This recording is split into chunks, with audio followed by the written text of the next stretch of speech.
So I'm on Vector Studio, and now let's select the Shape tool, left click here, and then select the Ellipse tool.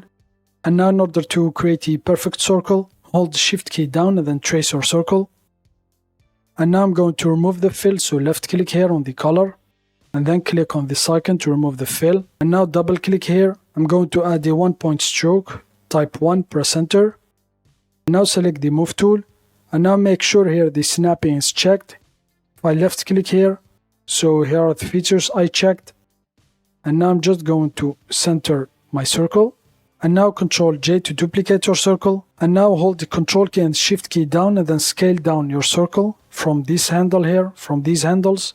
I'm going to scale it from this handle. Hold the Ctrl key and Shift key down and then scale it down. So here it is. Now I'm just going to left click outside here to deselect the small circle. And then I'm going to left click on the small circle again. And now Ctrl J to duplicate it.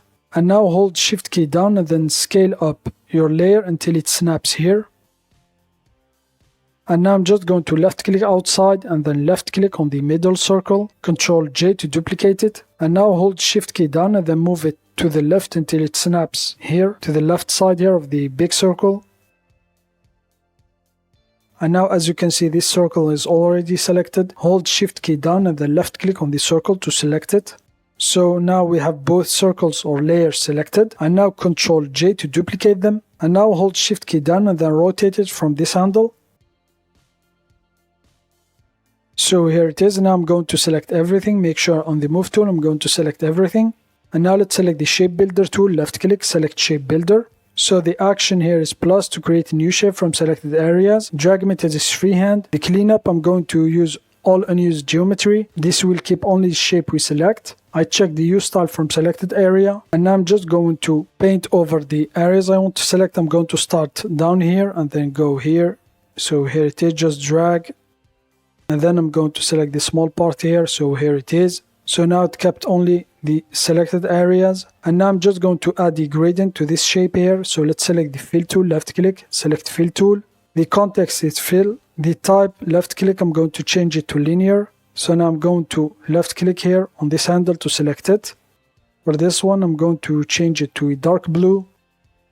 And then I'm going to left click on this handle here, the left one, I'm going to move it here like this. And for this one, I'm going to change it to a light blue. So I'm going to select this one here.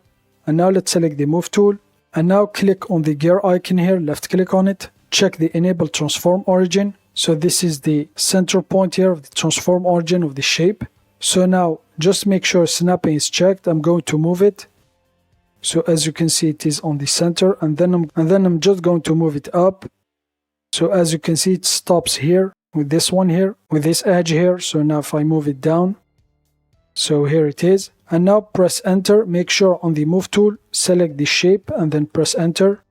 So it will open the Move and Duplicate window. I'm going to check the duplicate.